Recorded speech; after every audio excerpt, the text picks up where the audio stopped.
Setiap kita pengen jadi orang terhormat. Makanya saya kalau lagi ngisi ceramah di lembaga pemasyarakatan, itu yang saya hadapi narapidana, orang-orang maaf dalam tanda kutip jahat. Saya tetap harus menghormati mereka walaupun yang saya hadapi orang-orang seperti itu. Karena kalau nggak saya hormati bisa marah juga kok. Makanya saya kalau ngomong, bapak-bapak, ibu-ibu dan saudara-saudara sekalian yang saya hormati, coba misalnya saya jujur, tak omong apa anane, bapak-bapak, ibu-ibu, saudara-saudara sekalian, para penjahat yang terlaknat, yang menjadi sampah masyarakat, yang bangsat dan yang keparat, calon-calon penghuni neraka, nggak bisa pulang saya, dilempar kursi, dilempar sandal, tetap yang saya hormati. Betapapun mereka juga pengen dihormati, walaupun sementara mereka masih belum benar jalan hidupnya. Maaf, bahkan ketika saya diminta ngasih pembinaan di lokalisasi, itu yang saya hadapi perempuan-perempuan nakal. Itu saya juga harus menghormati mereka. Saya kalau ngomong ya ibu-ibu dan mbak-mbak semuanya yang saya hormati. Coba misalnya aku ngomong jujur, ibu-ibu dan mbak-mbak semuanya, para londe-londe yang kehidupannya berantakan juga, para begenggek-begenggek, yang wah diumpah-umpah, dicamah aku, dicelatu aku. Ya nek cuma dicelatu, nek ditawani, ayo. Oh, ngono. Jadi ya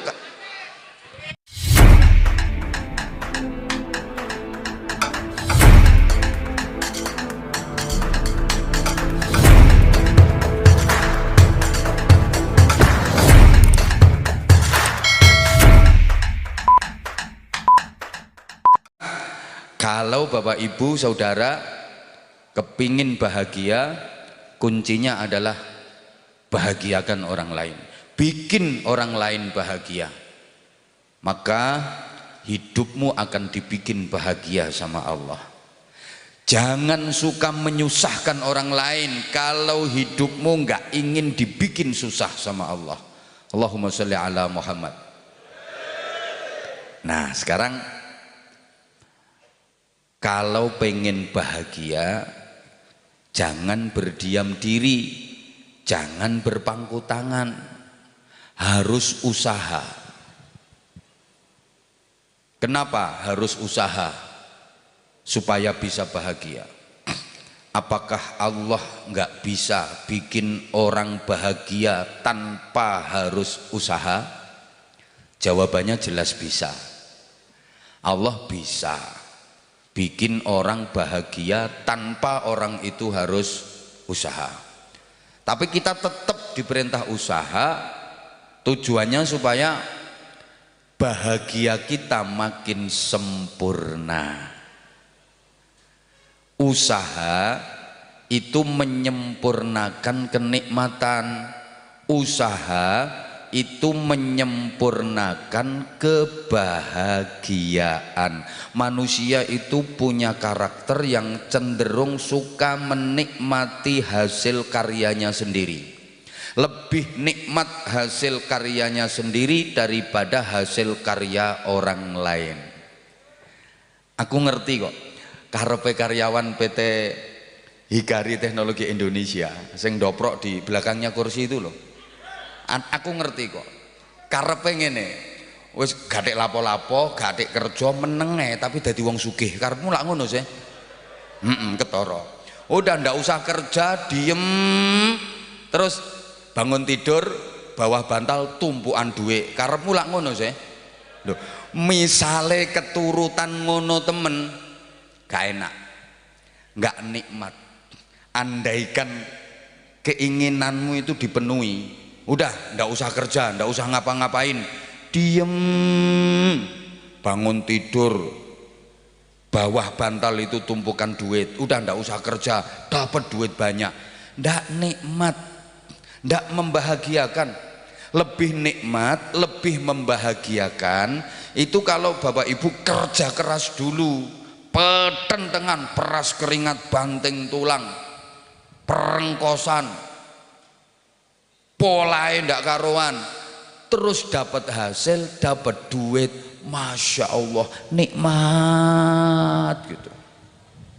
Kayak ibu-ibu misalnya ya, duduk nggak ngapa-ngapain, diem, terus tiba-tiba di depan ada makanan, tinggal ngemplok. Itu ya enak, tapi nggak seberapa. Lebih enak kalau itu jerih payah dan karya ibu sendiri. Mulai nyari duitnya susah, begitu dapat duit nyari bahan-bahannya, belanja, kemudian masak, petentengan, kemeringet, mateng, dipangan, nikmatnya ndak karuan. Wes gini aja, kayaknya kok susah memahami. Coba bapak ibu pilih mana, seneng mana, ndak usah ngapa-ngapain langsung punya anak, sama ngapa-ngapain dulu baru punya anak, pilih mana? Ya pilih ngapa-ngapain dulu. Halo? Makanya saya misalnya ya, saya datang ke sini, udah saya nggak usah ngapa-ngapain, diem, terus sama Bu Evi langsung dikasih duit sak koper, dikasih makanan, dikasih macem-macem, dikasih buah tangan, suruh bawa pulang. Nggak nikmat, nggak enak. Maka saya harus petentengan dulu, saya harus ceramah dulu. Lo misalnya aku teko kene lo, aku gak lapo-lapo karo Bu Evi langsung dikai duit sak koper. Wena mulih. Apa bedanya saya dengan orang gila? Makanya saya lebih nikmat kalau sekarang saya petentengan dulu, ceramah dulu, nanti dapat duit. Loh, Allah bisa saja memasukkan bapak ibu ke surga tanpa harus kerja keras, tanpa harus ibadah. Dah nggak harus sholat, nggak harus puasa, nggak harus zikir, nggak harus macam-macam, langsung dimasukkan ke surga. Bisa Allah kayak gitu. Tapi nanti kalaupun sampean jadi ke surga, lek sido ngono ku gak nikmat. Soalnya sampean gak petentengan, mbok paham mbok enggak? Makanya sampean disuruh ibadah dulu, biar nanti kalau jadi masuk ke surga, lek sido itu sampean di surga betul-betul bisa merasakan kebahagiaan sempurna, karena itu hasil karya sampean sendiri. Sama jadi karyawan juga begitu. Misalnya kerjamu nggak seberapa, kinerjamu nggak maksimal, nggak optimal, tapi terus gaji dinaikkan, tunjangan dinaikkan kayak dilulu, itu yang namanya gaji nggak bener. Kinerjamu tingkatkan dulu, kerjamu perbaiki kualitasnya dulu, otomatis nanti pimpinan perusahaan tanpa diminta akan menaikkan gajimu. Ngono carane. Gaji kurang, kinerjanya nggak diperbaiki, nyolongan, guyu wonge, nyolong waktu kerja lah, nyolong ginilah, itu nggak bakal barokah. Meskipun misalnya sampean dapat duit banyak, tapi duitnya nggak bakal barokah. Sama kok mas, saya dulu waktu awal-awal ceramah itu ya hasil saya masih sedikit, tapi saya berusaha untuk meningkatkan kualitas sehingga sekarang larang. Izin Bu Evi sekarang hitungannya udah per menit. Beda kalau tahun kemarin kan masih belum per menit, sekarang udah per menit. Maka ini saya ceramah nggak lama-lama. Oke, supaya benar-benar bahagia dunia hingga ke surga, ini saya sampaikan di mana-mana, setidaknya ada 6 harapan asasi hidup manusia agar bahagia dunia hingga ke surga. Pertama, hidup harus selamat. Kedua, hidup harus sehat. Ketiga, hidup harus nikmat. Keempat, hidup harus manfaat. Kelima, hidup harus terhormat. Dan yang keenam, hidup harus sukses dunia akhirat.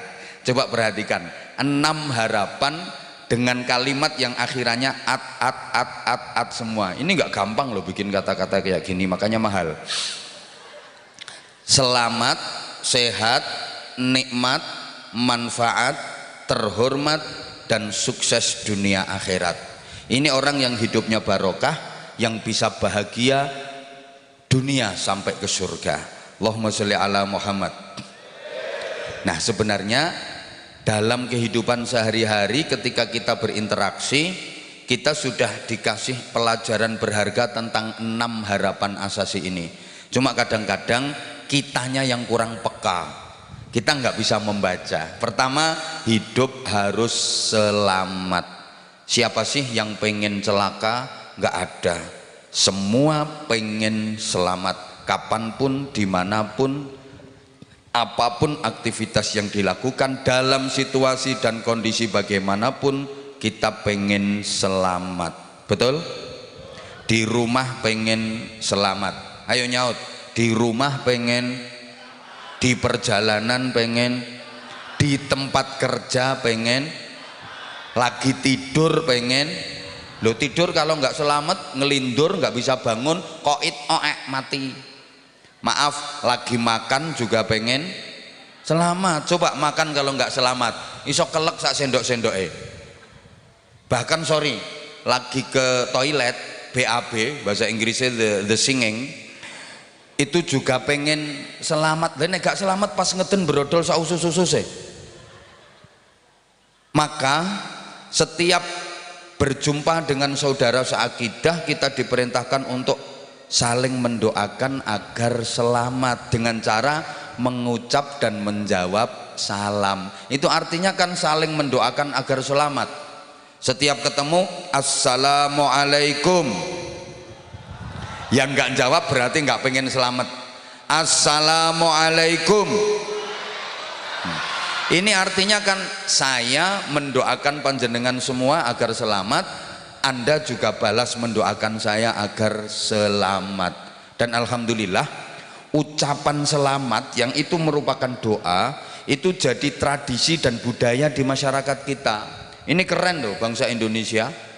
Kalau ketemu itu kasih ucapan selamat yang itu merupakan doa dan jadi budaya. Coba ketemunya di pagi hari kasih ucapan selamat pagi, ketemu siang hari kasih ucapan selamat siang, ketemunya waktu sore kasih ucapan selamat sore, ketemu malam hari kasih ucapan selamat malam. Halo, lagi lebaran kasih ucapan selamat hari raya Idul Fitri, selamat hari raya Idul Adha. Ada yang ulang tahun kasih ucapan selamat ulang tahun. Jawab tuh sayang. Ada yang bepergian aja kasih ucapan selamat jalan, ketemu selamat jumpa, pisan selamat tinggal. Pergantian tahun kasih ucapan selamat tahun baru. Jawab tuh tinggal muni baru. Pergantian tahun kasih ucapan selamat tahun. Ada yang nikah kasih ucapan selamat menempuh hidup. Ada yang sunatan kasih ucapan selamat menikmati bentuk baru.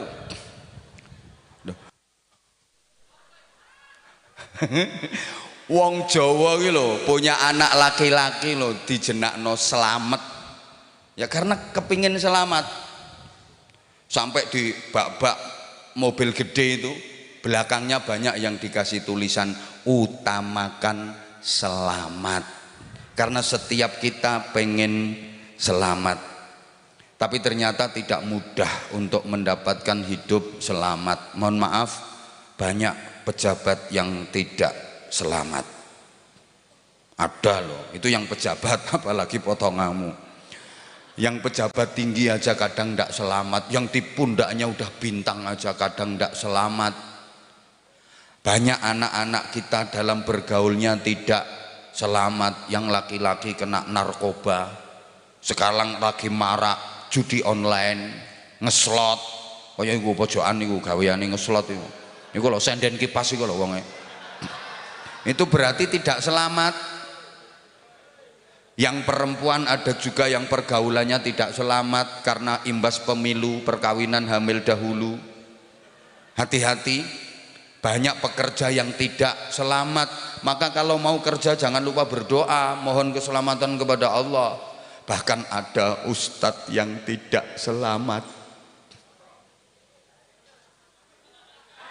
Ada polisi yang tidak selamat. Akeh. Siapa ngomong akeh mau? Ini barusan yang lagi rame itu Kasat Reskrim ditembak sama Kabakop. Nah itu udah AKP apa mana pangkatmu lagi rengget-rengget ngono kuwi.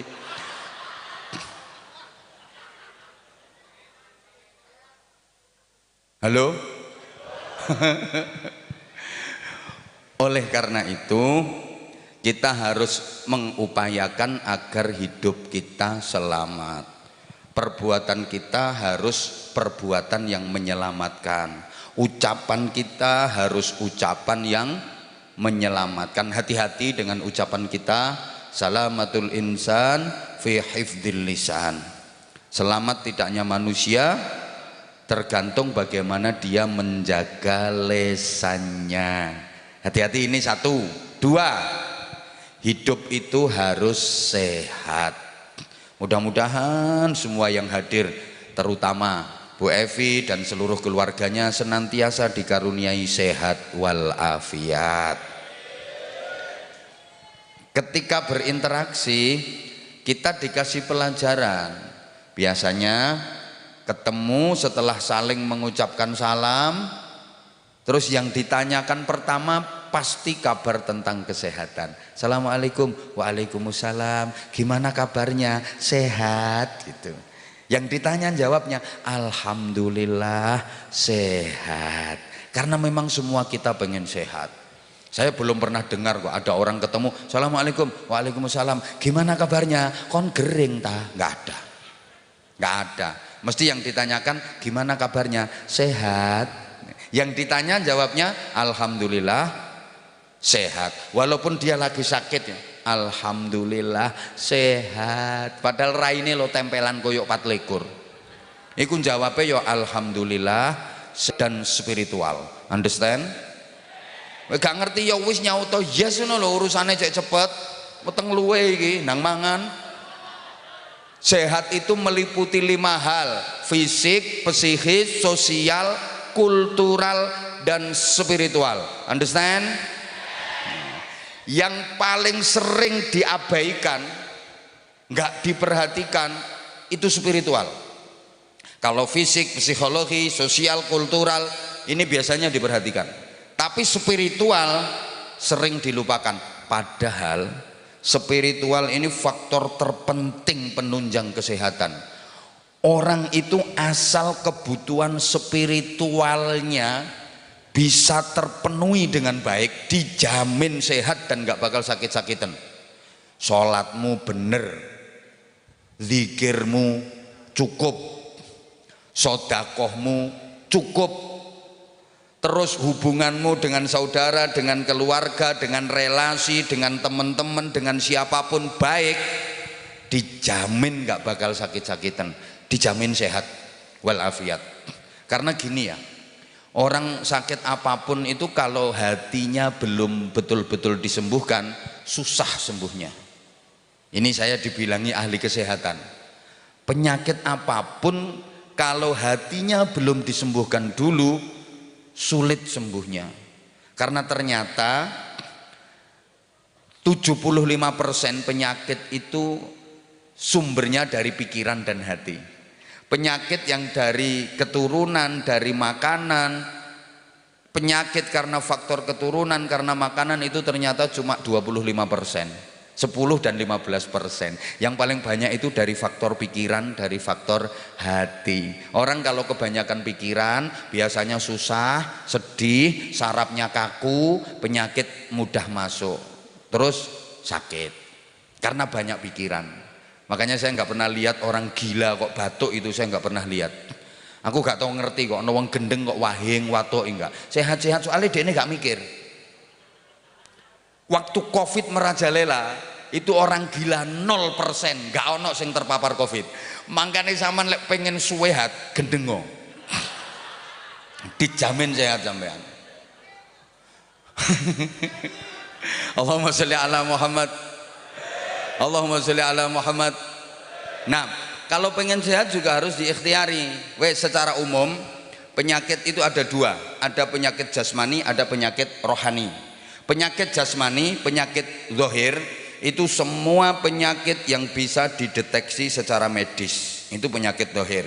Ya termasuk liver, jantung, paru-paru, termasuk kolesterol, asam urat, encok, pegelinu, rematik, gulu kaku, angop gak iso balik barang iku penyakit jasmani. Kalau penyakit rohani itu penyakit yang tidak bisa dideteksi secara medis. Takabur, riya, ujub, sum'ah, hasud, bakhil, itu penyakit rohani.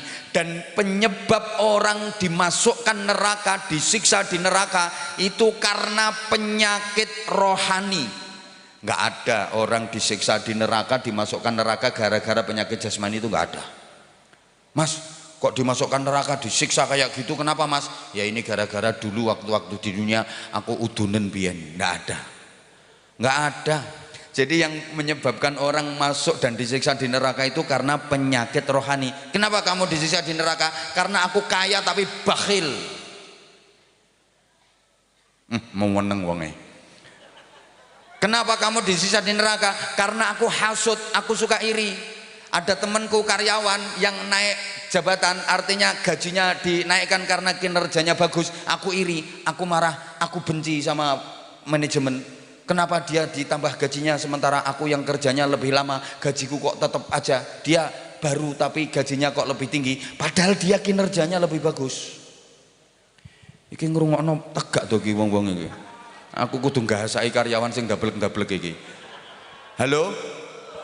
Itu yang bikin orang disiksa di neraka, penyakit rohani. Dan penyakit rohani itu proses penyembuhannya susah. Karena yang penyakitan itu nggak ngerasa sakit. Kalau penyakit jasmani penyembuhannya gampang. Sing penyakitan kroso, gak betah loro, wani tombo. Orang lain nggak ngerasa sakit, itu penyakit jasmani, maka penyembuhannya mudah. Kayak uang udunen, dawa moler sak terong. Iki sing udunan ya tapi orang lain nggak ngerasa sakit. Beda dengan penyakit rohani. Ini yang penyakitan nggak kroso, sing kemeng tangga-tanggane malan. Ono maling. Ini yang penyakitan kan malingnya. Tapi yang susah masyarakatnya. Padahal yang nggak sehat, yang penyakitan malingnya. Maling itu punya barang dicuri orang, dia marah. Loh kok dia tega nyuri barangnya orang? Pengumuman para maling-maling sekalian. Halo? Oh, maling itu enggak sehat loh, itu penyakitan. Yesus, mbok paham mbok enggak? Muga-muga paham kabeh. Mudah-mudahan sehat zahiran wa batinan, sehat wal afiyah. Yang ketiga, hidup itu harus nikmat. Makanya di setiap forum, di setiap acara itu ada konsumsinya. Kayak yang sekarang ada di hadapan sampean semua. Itu untuk menguji kenikmatan. Udah pegang kotaan semua? Kok belum itu? Lha sing ngarepmu apa wis entek sak wadah-wadahe ngono. Itu untuk menguji kenikmatan. Udah dimakan? Masih bisa merasakan nikmat? Alhamdulillah, berarti masih normal. Karena ada loh yang sudah tidak lagi bisa merasakan nikmat. Dikasih apa-apa takut. Daging takut, gaji takut, gorengan takut, lemak takut, emping takut, kacang takut, bayem takut, gula takut, uyah takut. Kenapa? Karena udah nggak bisa merasakan nikmat. Makanya nikmat itu juga penting. Allahumma sholli ala Muhammad, Allahumma sholli ala Muhammad. Nah, nikmat itu yang bikin bahagia. Tolong perhatikan ya. Dan nikmat itu ndak harus enak. Nikmat dengan enak itu beda. Enak itu objektif, nikmat itu subjektif. Nikmat nggak harus enak. Nikmat itu kadang-kadang sakit. Sakit tapi terasa nikmat. Nikmat itu kadang-kadang capek, payah, tapi terasa nikmat. Oke, biar jelas bahwa nikmat dengan enak itu beda. Tolong semuanya dijawab. Makan di restoran mewah dengan makan di tengah sawah, lebih enak mana? Nah, tengah sawah wong potonganmu gak tau nang restoran. Anjen potonganmu gak tau nang restoran. Jadi ketika ditanya makan di restoran mewah sama di tengah sawah enak mana? Enak tengah sawah. Anjane potonganmu gak tahu nang restoran. Ya jelas lebih enak makan di restoran mewah. Kalau soal enak loh ya, menunya lebih lengkap, terus harganya juga lebih mahal, mutu dan kualitasnya, higienisnya lebih terjaga, lebih keren, lebih oke, lebih high class. Yang guyu antene potonganmu gak tau bancek restoran. Bohong kalau bilang lebih enak makan di tengah sawah. Jelas lebih enak makan di restoran mewah. Tapi soal nikmat, bisa jadi lebih nikmat makan di tengah sawah. Yang positif wong kulinamu ngono. Loh, kok bisa lebih nikmat makan di tengah sawah? Ya, suasana hati. Makan di tengah sawah. Wes gak mikir utang, memang gak punya hutang. Capek, habis kerja di sawah, badan dekil, kotor semua, perut lapar kayak aku saiki iki. Terus makan didampingi bojo ngono ta? Mangan dikoncoi bojo. Masya Allah, walaupun menunya sangat sederhana, cuma nasi sama sambal kecap tok lho plus sate. Lah sekali-kali nikmate gak karuan. Hoi, mangan di tengah sawah, gak duwe utang. Wah, mangan ambek bojoe telap, cuma sambel karo sego tok, sego ambek sambel tok. Luwih sambele tambah segoe, luwih segone tambah sambele, luwih segone tambah sambele, luwih sambele tambah segone. Segone isek sambele entek, gak ono lawohe, cidokno linet teko ngisor. Campur uget-uget iku nikmate gak karuan. Kampleng wong lo gak krasa. Loh, soalnya gak mikir utang, suasana hati tenang, nikmat itu. Kadang yang makan di restoran mewah itu ndak bisa merasakan nikmat. Menu lengkap semua ada, baru dapat 2 sendok, sendokan ketiga keselek karena dia dengar orang batuk dari belakang. Suaranya persis wong sing diutangi. Loh iya, halo, dengerin tuh. Yang duduk di kursi sama yang doprok tanpa kursi, enak mana? Enak yang duduk di kursi, tapi boleh jadi lebih nikmat yang doprok di bawah itu. Loh, positif loh, malah potongamu umpama kon lungguh kursi gak isok mangan. Lah sampean isok mangan jejer karo Bu Evi, ayo coba maju. Gak mungkin isok mangan. Lah nek nang mburi kan sak wadah-wadahe mbok emplok. Lebih nikmat, Bro. Halo? Masya Allah. Kok rungokno toh? Dipikir orang kayak Bu Evi ini selalu nikmat perkara duwite akeh.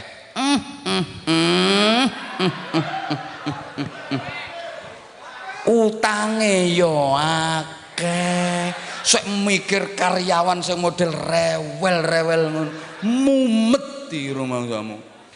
Bahkan kadang-kadang Bu Evi lo belum sempet makan mulai pagi sampai sekarang. Lah sing nomburi wis mangan ping 4 tok. Lha iki nek ning omah aku kalkulatore main terus. Iki lho main terus, makane gak kok berlemu. Soale kalkulatore main terus, mikir terus. Kadang-kadang nikmat sampean. Bos lo belum makan, karyawan udah makan 3 kali. Makanya sampeyan didadekno jongos, jongos ya apa? Didadekno karyawan naik soalnya potonganmu lek dadi bos gak kuat utekmu, jeplok. Halo? Coba tak kasih contoh lagi. Tidur di spring bed sama tidur di pring kriet, enak mana? Sembuh-sembuh sumpek aku. Lah kalau enaknya ya tetap enak tidur di spring bed, tapi nikmatnya boleh jadi lebih nikmat tidur di pring kriat atau tidur beralaskan kardus. Kenapa? Yang tidur di yang tidur di spring bed memang enak, mentul-mentul, mendut-mendut. tapi bisa jadi nggak nikmat karena mimpinya dikejar-kejar hantu. Ngipi ditarik, ditagih hutang, ditekani debt kolektor. Ayo ngono. Halo? Lah sing bengok-bengok kuwi kan gak tahu turun nonggone spring bed. Potongan ngono ku gak tahu. Paling ya krusek turune nonggone. Kerdus. Tapi dhek ngipine mlebu restoran. Ra karuan niku nikmate. Ngombe es degan bareng disedot wayah melek ilere dhewe. Nikmate ndak karuan. Jadi nikmat sama enak itu beda. Halo? Kadang-kadang nikmat itu sakit tapi terasa nikmat. Allahumma sholli ala Muhammad. Dicubit itu sakit apa sakit? Sakit, tapi kalau yang nyubit orang yang dicintai kan nikmat. Hoi. Iya. Jadi nikmat itu yang bikin orang bahagia. Nah, makanya rumus untuk mendapatkan nikmat itu ada dua. Satu, ditunda. Dua, dibatasi. Karena kejenuhan itu akan timbul ketika kita terlalu sering dan berlebih-lebihan. Apa saja kalau terlalu sering pasti bosen. Apa saja kalau berlebih-lebihan jenuh dan bosen sehingga enggak lagi nikmat. Oleh karena itu kalau pengen nikmat rumusnya satu, ditunda. Dua, dibatasi. Coba misalnya ini sampean loh tiap hari makanan itu menunya spesial, terus tiap hari makanan yang mewah-mewah mahal-mahal. Misalnya soalnya potonganmu ra tau ngono. Pasti bosen. Jujur aja ya. Saya hampir tiap hari saya itu ketemu makanan-makanan yang spesial lah. Kalau bagi sampean sudah spesial. Karena namanya panitia ngundang saya itu kan kepingin menyuguhkan yang terbaik. Jujur aku mblenger. Masya Allah. Loh, gak percaya. Takokno ini, bojoku melok ini. Aku hampir tiap hari itu dapat berkat. Namanya buah macem-macem buah itu tiap hari. Ning omah aku gak tahu demek lho ndak. Kenapa? Nyawang tok iki wis blenger. Nek sampean kancane gak tahu mangan buah, dadi mulane yo entek ngono kuwi. Sak kulit-kulite mbok emplok ngono. Jadi ya Allah ya Karim. Saya itu tiap hari ketemu menu makanan-makanan yang menurut secara umumnya manusia itu spesial. Sehingga saya jujur aja, bosen tiap hari ketemu makanan kayak gitu. Saya justru lebih nikmat itu ketemu sambal terong iwak asin. Masya Allah, nikmatnya gak karu-karuan. Mbah. Sakarepmu. Kupingmu gak krungu ta iki mau. Apa saja kalau terlalu sering jenuh, bosen tak kandhani. Awakmu kumpul bojomu iki nek bobot dino blenger tak kandhani. Ayo. Makanya harus ditunda dan dibatasi. Kalau tiap hari makan minum tiap hari, lama-lama mesti bosen, nggak mungkin nikmat. Kalau pengen nikmat, tunda, jangan tiap hari makanmu. Senin sama Kemis tunda makanmu. Caranya lo gak nyaut, Masya Allah. Caranya puasa, pasti nanti kamu akan merasakan nikmat. Coba jangan tiap hari makan minumnya. Hari Senin sama hari Kemis ditunda makan minumnya, nunggu maghrib. Tapi nanti begitu makan dan minum jangan berlebih-lebihan, dibatasi. Kalau pengen nikmat, menunya nggak usah banyak-banyak, nggak usah neko-neko, nggak usah aneh-aneh, sederhana saja. Nikmatnya nggak karu-karuan. Lah kalau siangnya puasa, maghribnya balas dendam, ngantek muntah-muntah ngono kok, Ya gak nikmat wong kamu berlebihan. Wis mbuh paham mbuh enggak ngene iki aku susah aku ngomongi karyawan oon ngene iki susah. Paham kan? Dah, yang keempat, hidup harus manfaat. Gak melu nyangoni ojo cerewet ngono. Wong Bu Evi sing nyangoni lo meneng, ojo cerewet. Ini sama Bunda ndak boleh lama-lama. 30 menit saja. Allahumma sholli ala Muhammad. Sapa ngomong larang-larang no? Sapa ngomong larang? Larang murah itu tergantung kualitas. Tadi di depan udah tak bilangin kok. Pengen murah ya. Ini kok pojokan kan lho kok ceramah. Kok ceramah kan lho pojokan lho. Sing bengak-bengok lho kok ceramah iku murah iku. Kak ada sarung. Gak modal ngono kok rewel. Yang keempat, hidup harus manfaat. Oke?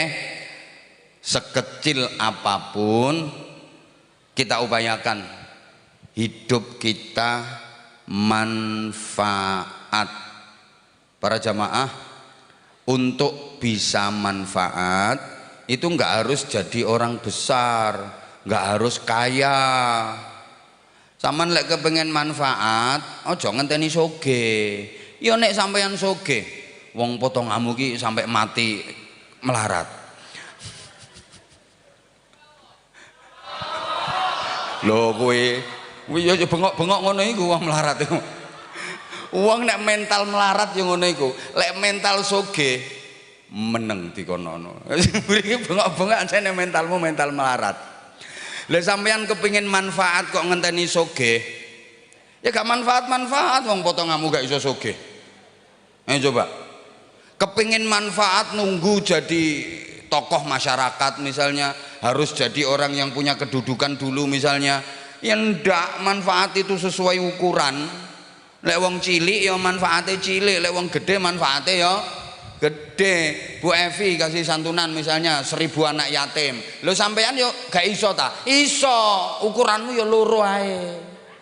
Loh, sampean nyantuni 2 anak yatim, Bu Evi nyantuni 1000 anak yatim, pahalanya sama.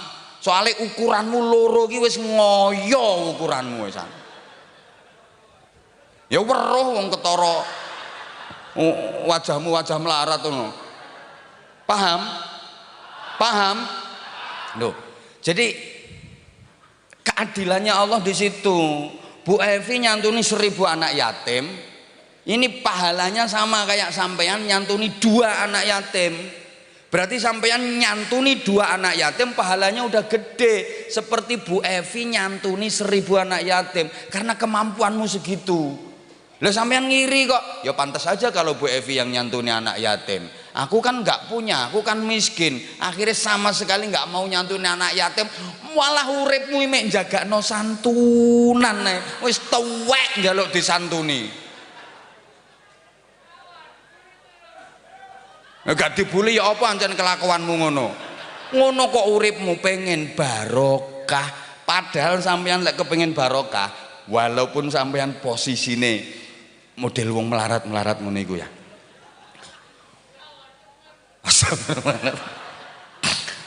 Sampean sedekah sesuai kemampuan.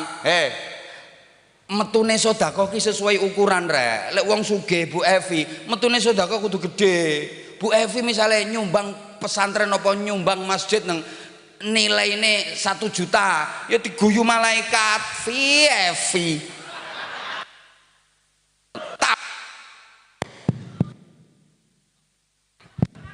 sampai mati ki anune mikir gara-gara aku ngelokno Bu Evi ki.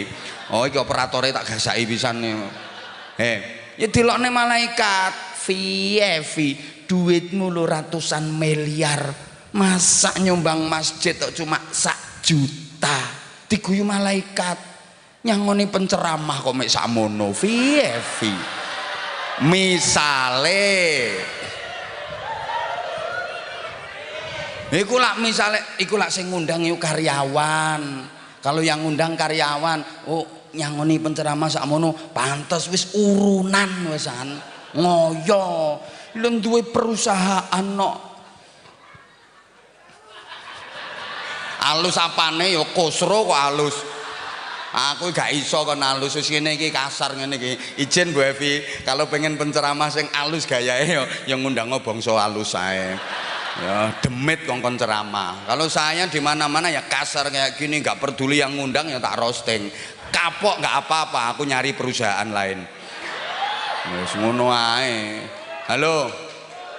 Ukurannya gitu. Ini sebenarnya kita dikasih contoh sama Bu Evi. Kalau kamu itu pengen berkah, berbagi anak yatim. Lah kemampuanmu seberapa? Nenek wong gede ibarat angsa, telurnya besar, banyak, ndoke gede. Lah nek empret, ndoke cilik. Ngono lho. Lho sampeyan iki lho nyemplungi kotak amal masjid 100.000 ngeden-ngeden wisan. Nggih napa mboten? Lah nek aku ya enteng. Loh, emang yang punya duit banyak cuman Bu Evi. Anwar Zahid nggak punya duit banyak. Akeh duitku. Sapa ngomong gatek sangu mau? Saman gelem. Saman gelem kerja gak dibayari, ayo. Oh, lambe angger mbletat ae. Ini di perusahaan kita bicara profesionalitas, Bro. Oh no.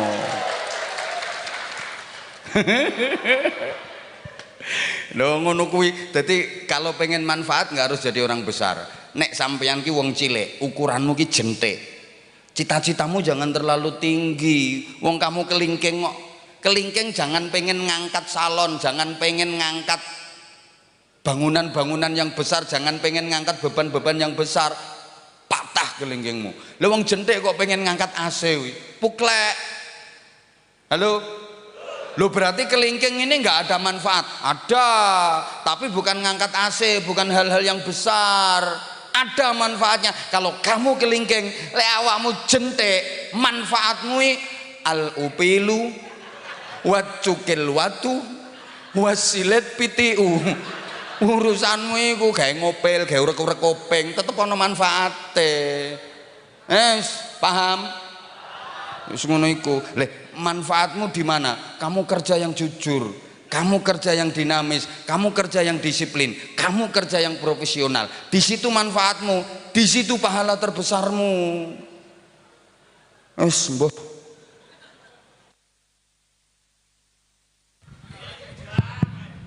Gak perkara jam iki lho, mike lho mau tamati. Tumon mik disulasi lho cobaan.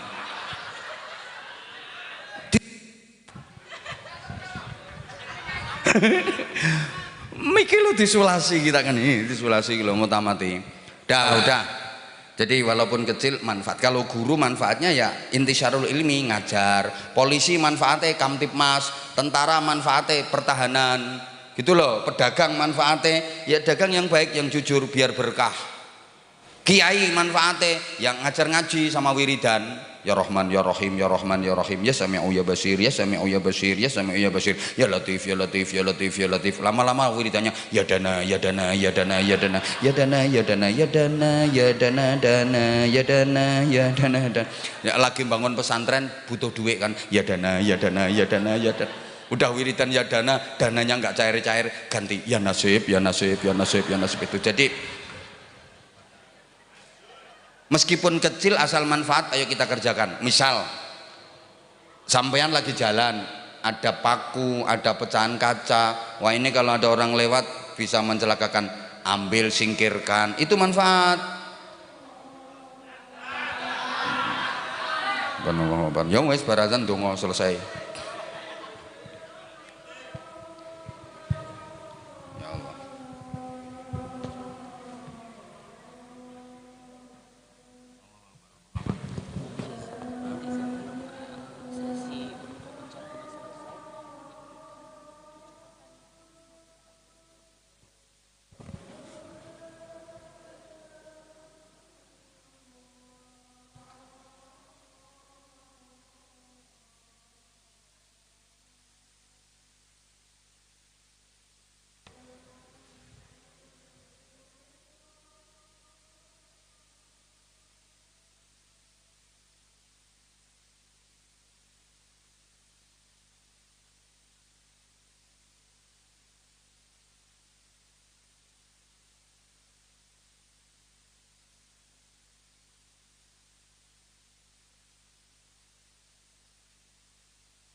haula wala quwwata illa billah.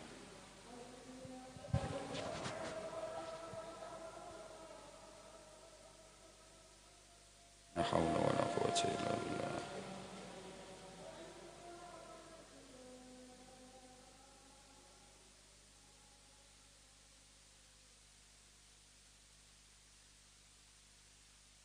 La haula wala quwwata illa billah.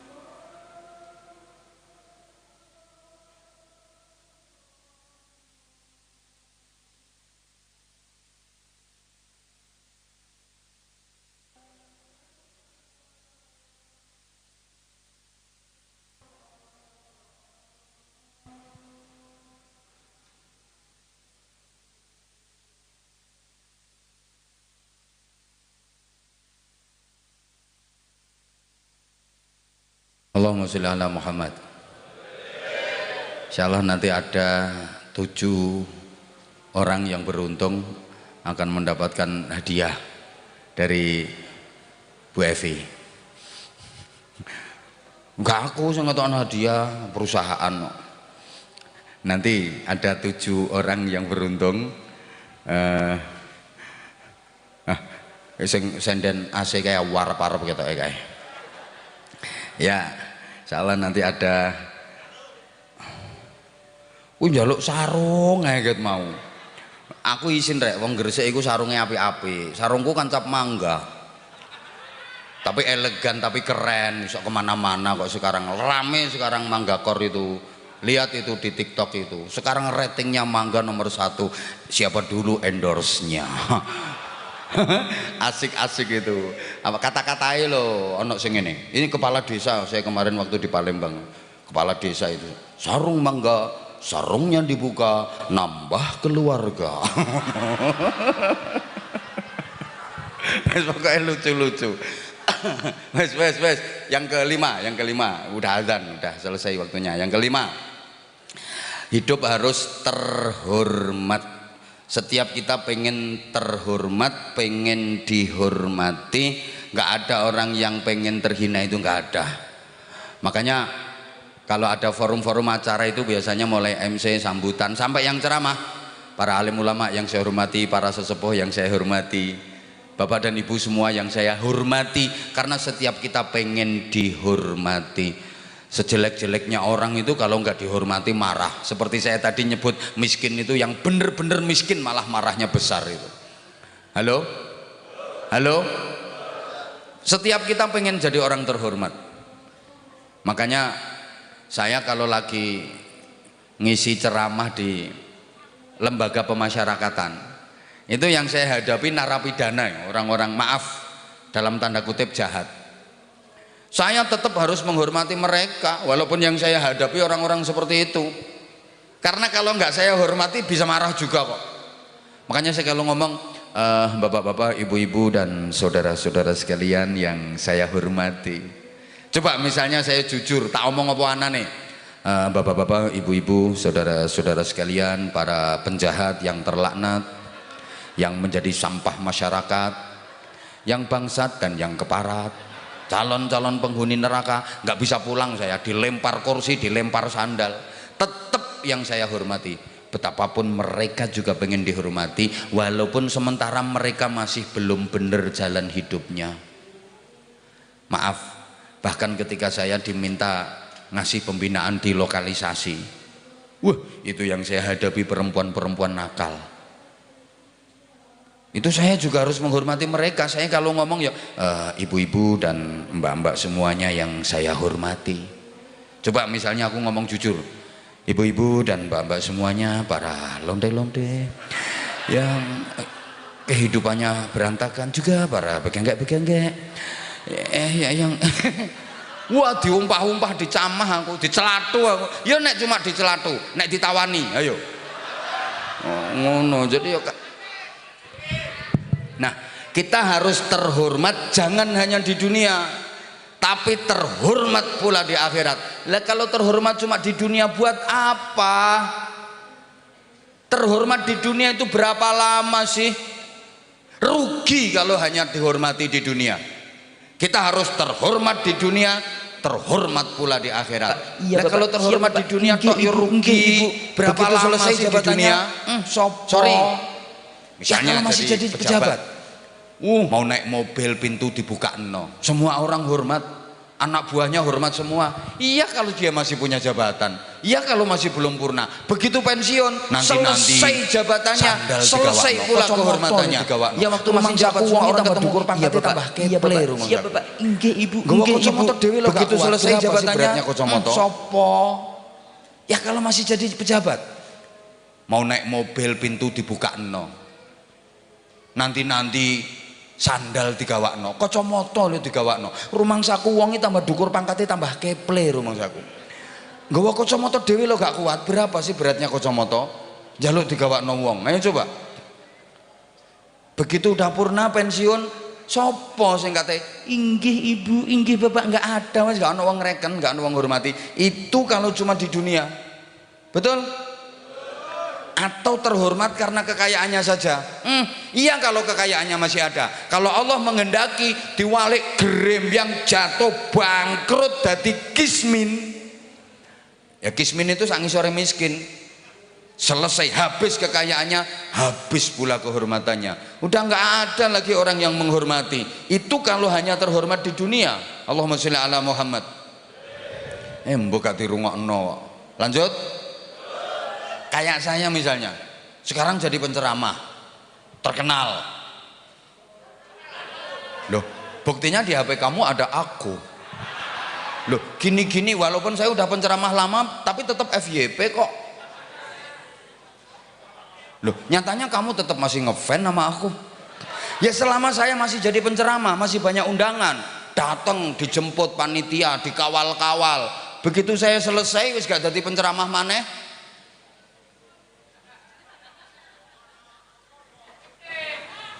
Siapa ngomong keple-keple mau? Ya berarti udah nggak ada lagi yang menghormati saya. Udah nggak ada lagi yang menghormati saya. Nggak ada lagi yang kagum sama saya. Kalau target saya hanya kehormatan di dunia, rugi saya. Ngapain? Gak dihormati wong nang donya, ayo wis gak paten. Wong dilu ae. Woi. Justru malah ndak enak, ndak bisa bebas saya. Saya itu mau ngopi aja kadang nyari tempat yang kira-kira di situ orang ndak kenal saya. Nggak enak loh jadi figur publik itu. Nggak enak saya Masya Allah. Tak antemi sisan juga ngandel. Saya itu kadang kalau ngopi, sarung tak lepas, ganti celana, kaos pendek, topi tak blesno. Sampai bakule kadang ini. Kok koyo Anwar Zaid. Ada yang nanya kadang, Abah Hamzah ya? Enggak lah, mirip. Nggak enak. Rumangsane. Lah kalau cuma terhormat di dunia rugi. Maka harus terhormat pula di akhirat. Allahumma sholli ala Muhammad. Ucapan kita, perilaku kita, perbuatan kita harus mengantarkan kita jadi orang yang terhormat. Terakhir, harus sukses dunia akhirat. Dan kesuksesan dunia akhirat itu disimbolkan dengan masuk surga. Makanya kita diajari doa oleh Rasulullah, Allahumma inna nas'aluka ridhaka wal jannah wa na'udzubika min sakhatika wan nar. Ya Allah, aku minta kepadamu ridhamu dan surgamu. Ya Allah, aku mohon perlindungan kepadamu dari murkamu dan dari nerakamu. Halo? Kita harus sukses dunia akhirat. Ini tercermin pula dalam doa Rabbana atina fid dunya hasanah wa fil akhirati hasanah wa qina adzabannar. Ya Allah, berikanlah kepadaku kebaikan di dunia. Ya Allah, berikanlah kepadaku kebaikan di akhirat. Ya Allah, peliharalah aku, selamatkanlah aku dari azab neraka. Ini doa pelajaran buat kita. Kalau memohon kepada Allah itu, kalau meminta kepada Allah itu, jangan minta apa yang kita inginkan, tapi mintalah kebaikan. Hasanah itu kebaikan. Rabbana atina fid dunya hasanah, kebaikan. Wa fil akhirati hasanah, kebaikan. Ini pelajaran berharga dari Allah. Kalau minta kepada Allah, memohon, berdoa kepada Allah, jangan minta apa yang kita inginkan, tapi mintalah kebaikan. Karena gini, kalau kita minta kebaikan, diberi apapun oleh Allah, diberi berapapun oleh Allah, jadinya pasti kebaikan. Sementara kalau kita minta apa yang kita inginkan, bisa jadi dikasih sama Allah, tapi nggak bisa jadi kebaikan. Dikei ambek Gusti Allah, tapi dadine nggak apik. Faham? Faham? Kita berdoa minta kepada Allah apa yang kita inginkan, dikasih sama Allah, tapi nggak jadi kebaikan, malah mencelakakan kita, rugi. Nah, kalau kita minta kebaikan, dikasih apapun sama Allah jadi kebaikan, dikasih berapapun sama Allah jadi kebaikan. Nah, berikutnya doa ini juga pelajaran buat kita. Kalau berdoa itu jangan terlalu panjang, singkat, padat, mencakup. Singkat, padat, menghimpun, mencakup semuanya. Ringkes, tegas, mentes, tapi oleh sekabehane. Kayak ini loh, Rabbana atina fid dunya hasanah, ya Allah berikanlah kepadaku di dunia ini kebaikan. Apa itu? Apapun yang berurusan dengan dunia aku minta kebaikan. Apa ae urusan donya, masalah donya, aku minta kebaikan ya Allah, jadi yang terbaik ya Allah. Semuanya tercakup. Keluarga yang minta kebaikan, urusan pekerjaan ya jadi kebaikan, duit jadi kebaikan, anak-anak jadi kebaikan, semuanya yang menyangkut urusan dunia jadi kebaikan. Wa fil akhirati hasanah, ya Allah aku minta kepadamu di akhirat kebaikan. Apa? Semua yang berkaitan dengan akhirat aku minta kebaikan ya Allah. Wa qina adzabannar, selamatkan aku dari siksa neraka ya Allah. Berarti wajah surga. Tuh, jadi kalau doa itu jangan terlalu panjang, malaikat bingung nyatetnya. Tapi juga jangan terlalu pendek, kependekan keringkesen sampai nggak bisa difahami, bingung no yoan. Ndonga kok syukur tangannya diangkat. Ya Allah, Engkau tahu yang ku mau. Amin. Ya bener, Allah tahu yang kau mau, tapi sebutkan. No. Atau misalnya doa dan dikte Gusti Allah terlalu rinci, ya Allah aku minta rezeki yang banyak ya Allah, duit yang banyak ya Allah, dolar ya Allah aku minta ya Allah, mudah-mudahan Bu Evi itu lupa kalau sama aku itu ngasih duitnya tambah banyak ya Allah. Gusti Allah kok didikte itu loh, ya nggak usah terlalu rinci banget ya. Ringkes, tegas, mentes, menghimpun semuanya. Itu tatanan dalam berdoa.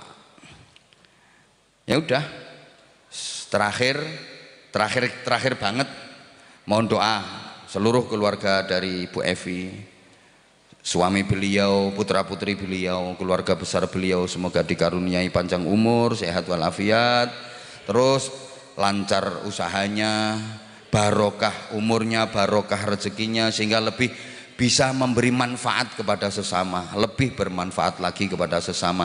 Mudah-mudahan perusahaan ini, sekali lagi perusahaan ini ke depan makin maju, makin sukses, makin berkembang, makin barokah. Barokah itu artinya kan ziyadatul khair, selalu bertambah kebaikan, makin hari makin berarti, makin lama makin bermakna, terus makin manfaat, makin barokah, makin manfaat, makin barokah.